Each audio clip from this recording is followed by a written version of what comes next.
Y bueno, aquí nos encontramos nuevamente en este maravilloso espacio hoy para conmemorar o celebrar una de las ordenanzas más hermosas que hemos creado nosotros en el Consejo del Municipio de Granero Libertador, desde el maravilloso Parque Hugo Rafael Chávez Frías, donde allí justamente se aprobó en segunda discusión una ordenanza más bella, en este caso del espectro autista que tenemos nosotros ya aprobado en la Asamblea Nacional y hoy lo hemos aprobado en el Consejo Municipal de Granero Libertador. Y aquí tenemos a Margie Hernández, que es una de las presidentes, una de las fundaciones más antiguas que se tiene en el planeta, justamente porque es promovido y es constituido por personas del espectro, del trastorno del espectro autista.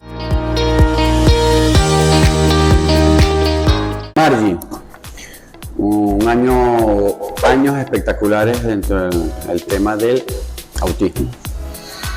Me hablabas y me conversabas que esta ley, que primero en primera instancia fue aprobada por la Asamblea Nacional, el trastorno del espectro autista, aprobada en el año 2014 fue la primera vez. La primera vez, sin embargo, solo llegó hasta primera discusión. No sé.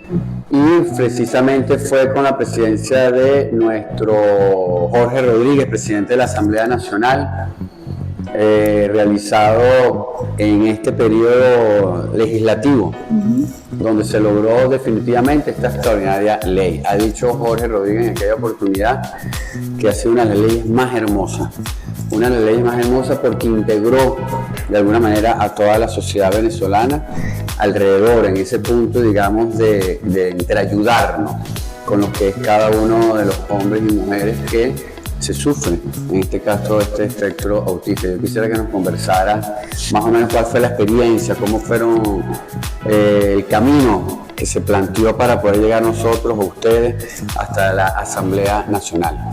Bueno, en aquel entonces, en el 2014 se llevó a primera discusión, llegó allí, pero bueno, por muchas situaciones no supimos qué sucedió. El año pasado fuimos invitados como fundación cuando se hizo la consulta pública y en ese momento los diputados y diputadas nos apoyaron muchísimo para que fuese escuchada la voz del autista dentro de lo que es la ley nacional. Y se hicieron cambios importantes en ese momento porque la ley en ese momento se hablaba para niños autistas. Después de que el presidente Jorge Rodríguez escuchara que habíamos autistas adultos y adultos mayores, él pidió que la ley fuese para personas con autismo y que se agregaran una serie, sí, entonces la ley todavía se trabajó ya para que fuésemos incluidos los adultos, adolescentes, adultos y adultos mayores. Bueno, ahorita se está trabajando en el reglamento para que podamos estar mucho más protegidos en esto. De verdad que para nosotros fue una experiencia maravillosa, porque el respeto y el valor que sentimos como personas con autismo desde la Asamblea Nacional, desde su presidente, vicepresidente y todos los diputados y diputadas fue maravilloso. El cómo nos ayudaron, cómo nos defendieron, cómo nos apoyaron, cómo nos dieron valor y respeto como personas. A mí hay una imagen que siempre voy a tener en mente, que era el cómo él pedía que por favor no aplaudieran, sino que hicieran así para que nosotros no nos sintiéramos mal, y todo este tiempo ha sido buscando, incluso en la ordenanza con la concejal Loriela, que cada espacio que se discutiera la ley o las ordenanzas siempre han buscado que estemos bien, que estemos cómodos, que no nos sintamos mal, que nada nos afecte, para que podamos ser partícipes de todo esto. Qué bonito. Nosotros tuvimos el privilegio de los concejales porque antes de la aprobación de la ley del trastorno del espectro autista, hicimos la planificación de la discusión. La llegamos a hacer en los espacios del salón de sesiones de los concejales. Y fue muy hermoso porque bueno, se unieron tanto diputados como concejales para nosotros salir a los diferentes espacios, en este caso de Caracas, para lograr, bueno, lo que es la discusión, pues, en este caso de la ley, que todos, por supuesto, ciudadanos y ciudadanas de la ciudad de Caracas la conocieran, y por supuesto los cambios que pudieran hacerse si hiciesen en ese momento y finalmente aprobarlo. Y eso nos estimuló a, por supuesto, hacer la ordenanza. Esa ordenanza maravillosa que se ha promulgado este 9 de abril desde el Parque Hugo Rafael Chávez Frías, que es como municipalizando esa ley nacional. Y eso se ha hecho con la vocería de nuestra querida compañera, camarada, joven, nuestra concejala Gabriela Graterol, la cual entonces impulsó esta ordenanza. Y tú me decías que esta ordenanza, a diferente del de la Asamblea Nacional, tuvo unos elementos particulares que contribuyeron a la unificación incluso, a que fuera muchísimo más amplio. Háblanos cuáles son esos elementos que tú consideras que lo hizo posible que fuera mucho más amplia esta ordenanza. Porque desde el día cero fuimos incluidos las personas con autismo, fuimos incluidos los padres, la familia en general, docentes y profesionales en el área. Entonces se dio una visión como más amplia de lo que es vivir con el autismo o alrededor del autismo, para poder hacer una ordenanza en la cual estuviésemos protegidos. Incluso una de las cosas que puso la concejal era hacer como dentro de la ruta histórica que hay en Caracas, poner módulos donde las personas pudiesen entrar y pudiesen entender cómo sentimos una persona con autismo, por ejemplo, con mucho ruido, con muchas luces, para que ellos vean cuáles son las alteraciones que nosotros tenemos. Entonces eso está dentro también de la ordenanza.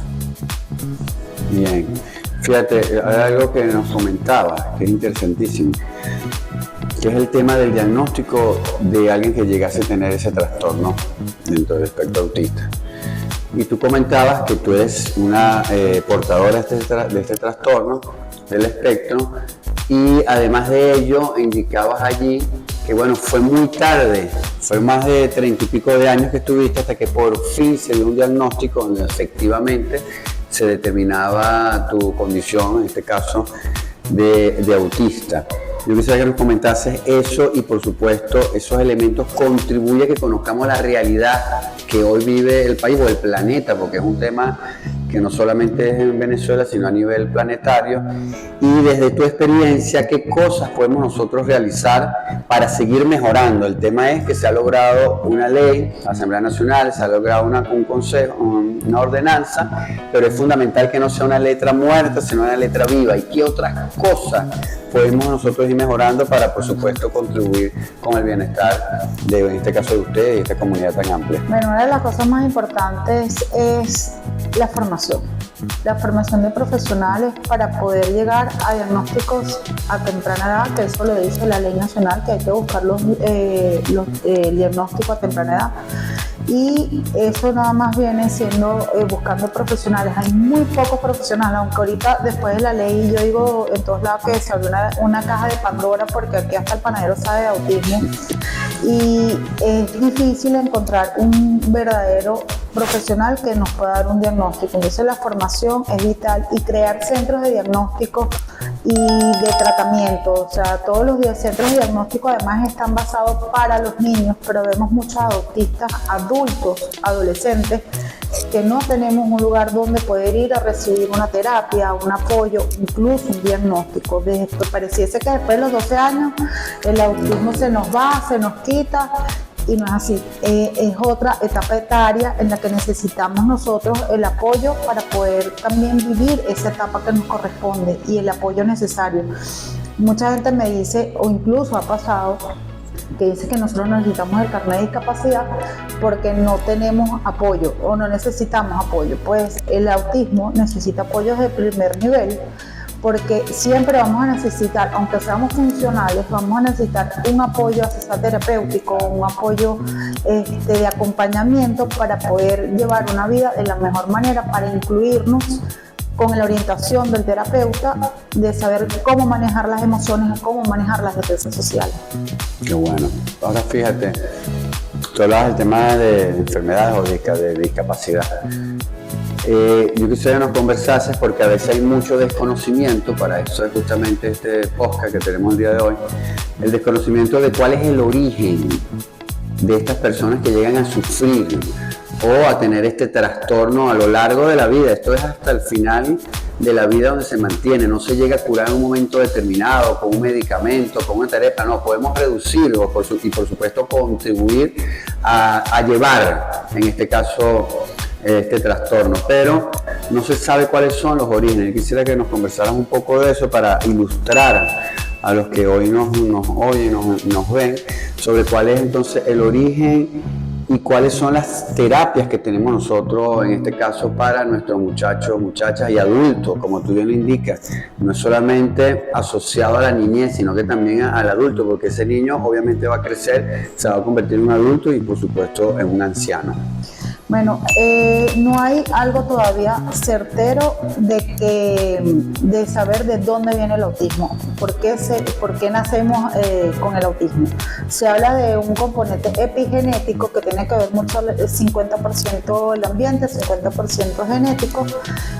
No se habla que es 100% genético porque hay familias que de repente vienen con que el papá neurotípico, mamá neurotípica, abuelo neurotípico y salió el niño autista. Y se habla mucho de, por ejemplo, hay una incidencia mayor, por ejemplo, aquí en Venezuela, en los estados petroleros. ¿Por qué? Por las contaminaciones de los metales pesados que tienen todo esto. La alimentación es fundamental. Hoy en día sabemos que la alimentación viene con muchos químicos, con muchos preservativos, todas esas cosas, y esas cosas también afectan, y eso es una de las cosas que también se ha hablado a nivel mundial, que son causas para el autismo. Un estudio que salió esta semana, no lo he visto completamente, se habla que hay parte del cerebro también que se nota la diferencia del autismo, entonces pero ahorita no hay nada específico para eso. Bien. Bueno, yo quisiera, para ir ya culminando, Maggie, preguntarte algo relacionado en la charla que tuvimos en la comisión hace poco. Una de nuestras trabajadoras que indicaba de una experiencia que era justamente cómo había un niño, vecino de la casa donde ella vive, sin embargo ese niño en una fiesta no podían explotar los globos porque entonces le aturdía, eran muchísimos los niveles, los decibeles que percibe, en este caso un compañerito o alguien que sufre de este trastorno, y sin embargo los padres lo veían como algo natural. No, él siempre ha sido así. Entonces eso nos llama la atención porque habla justamente aún de un desconocimiento importante dentro de la sociedad venezolana. Allí es que por eso, y este es el objeto de este podcast, de esto que estamos haciendo el día de hoy, que esto por supuesto genere en un espacio de difusión de la información para que podamos todos y cada uno de nosotros conocer este trastorno. Con esa experiencia que presentaba nuestra compañera, que incluso ella hablaba de que le dijo a los padres, es posible que tu hijo sufra de un autismo o de autismo. Y en este caso, bueno, hablamos de que la madre lloraba porque, bueno, se encontraba con algo que pensaba que era parte de la normalidad.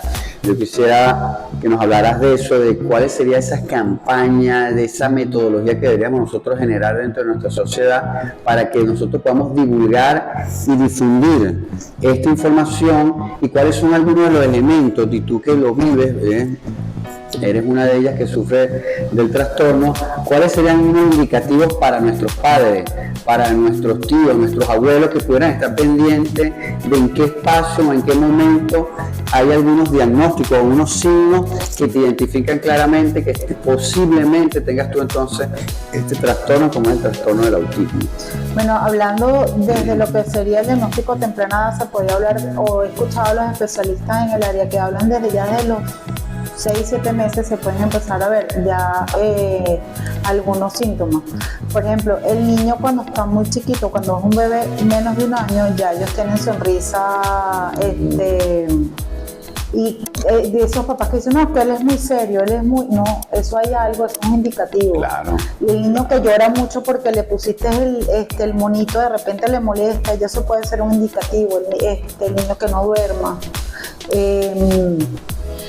Ya cuando son más grandes está la prosodia, la forma de cómo habla. Si de repente es un niño de alto funcionamiento, lo que antes se decía Asperger, que hoy es un nivel 1, tiene lenguaje exquisito. Por ejemplo, el niño al año no te va a decir pastel en lugar de torta. y ya tú puedes encontrar niños de 3 años con intereses tan restringidos que son unos paleontólogos porque les encantan los dinosaurios y te puedo dar una clase magistral sobre dinosaurios. El caminar en puntillas, los abrazos no los tolera, incluso cuando son bebés, esa ya es una de las cosas, el que no se mira, ya desde que somos bebés nosotros ya tenemos un contacto visual, y cuando la mamá le está dando el pecho al bebé ya no te haga ese contacto visual, ya eso es un indicativo que puedas, no es que se asusten, pero claro, es importante ver esas cosas desde pequeño. Hay muchísimas cosas que pasan, los niños caminan en puntillas algunos. El tema del sonido siempre es una característica. No para todos, pero sí mucho. Y la hipersensibilidad llega mucho es cuando estamos alterados, cuando de repente el entorno tiene un exceso de sobreestímulos. Todo se hace mucho más fuerte. Por ejemplo, en mi caso, cuando estoy con ansiedad, que hoy en día se habla que la ansiedad es una de las partes de las características, se ha hablado una de las doctoras de acá de Venezuela, ella dice que esa es una característica que ella pusiera como del autismo porque está en todos los niveles y a todas las edades. Y cuando la ansiedad está máxima, la parte sensorial, se explota y el sonido es o sea, yo aquí donde estoy escuchando todo lo que pasa afuera. El ambiente, puede haber un aire acondicionado y todo, pero me arde, o el calor me quema. Puede ser así, o lo contrario. Los abrazos a veces no son agradables porque cuando nos abrazan pueden ser como ligas para nosotros, pueden ser dolorosos. Las luces, a muchos tenemos de fotosensibilidad, entonces a veces el sol, las luces, todo eso son como pullas que entran en los ojos, entonces es un tema bastante grande todo lo que es la parte sensorial de la persona con autismo. Sensorial, interesante. Y en cuanto al comportamiento, si veo a un niño, tú decías por ejemplo que no te ven, eso pudiera ser un indicativo. Un indicativo, aunque muchos en algún momento mantenemos las miradas, realmente no es que la mantenemos completa porque es mantener la mirada fugaz, porque no puedo verlo completo porque me siento incómoda y no me hace sentir bien. Pero hay personas con autismo que no ven, entonces ven por encima de la cabeza de las personas o simplemente no lo ven.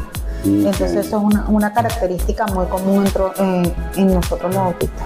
Tú sabes, yo tengo, como eso se habla de que es el espectro o el trastorno del espectro, me confundí en las palabras, pero es, por lo menos un niño Asperger, es totalmente diferente a un niño autista.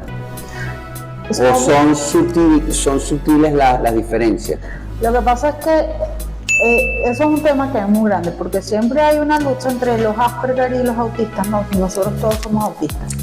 Todos somos autistas, somos parte del espectro. Lo que pasa es que el Asperger era un nivel del autismo. Hoy en día somos el nivel 1, el nivel más funcional o el nivel de menos apoyo que se necesita. ¿Autismo? Del autismo. Lo que pasa es que no podemos hablar que un autista es igual a otro porque, como decía la doctora Lilia Negrón, todos somos una huella dactilar. O sea, cada uno de nosotros es totalmente diferente y por eso es que no todas las terapias son igual para todos, no todos los acompañamientos son iguales, porque todos tenemos necesidades o situaciones diferentes.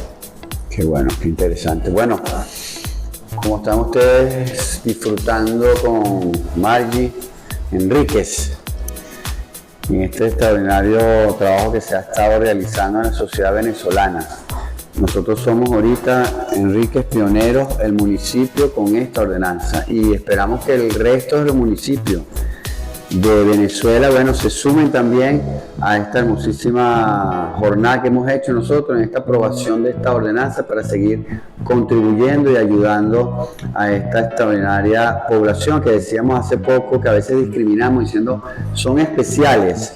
Y creo que es una etiqueta de discriminación que tenemos nosotros, tenemos que erradicar. Sencillamente somos parte de la diversidad y dentro de esa diversidad formamos esta maravillosa sociedad, esta sociedad en este caso venezolana. Marjorie, un último mensaje, ¿qué le dirías tú entonces a nuestros caraqueños, a nuestras caraqueñas, a Venezuela entera, en cuanto a este tema y un mensaje para toda nuestra comunidad, nuestra hermosa comunidad del amplio espectro autista.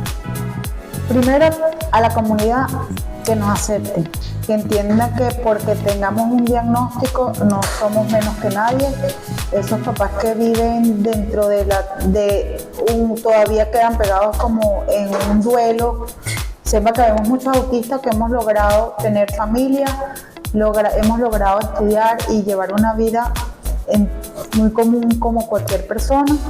Y lo importante es que nos den el apoyo y nos puedan apoyar, ayudar a que sigamos avanzando. Y a la sociedad en general, denos la bienvenida, porque cuando trabajamos basado en el respeto y el amor, todos podemos ser parte de una sociedad. Así es, qué bonito. Recordemos que son profesionales como cualquier otro profesional y pueden cumplir tareas de las más sofisticadas que se le pueda exigir a un trabajador. Así que confiemos en cada uno de estos hombres y mujeres, sencillamente un hombre más y una mujer más con capacidades muchísimas y solo con apenas algunas diferencias con respecto al resto de la diversidad de lo que somos nosotros los seres humanos. Así que bueno, síganos en nuestras redes, como lo han presentado bien. Mi Facebook es Armando Graterol, Instagram es Armando Gratero y nuestro Twitter, que también tiene el mismo nombre, Armando Gratero. Tus redes, Margie. Las de la fundación, @fundasterben, y donde yo hablo de autismo en primera persona, @chicaasti. Vale. Bendiciones y seguimos en esta jornada de maravillas y bendiciones para el pueblo venezolano. Nos vemos.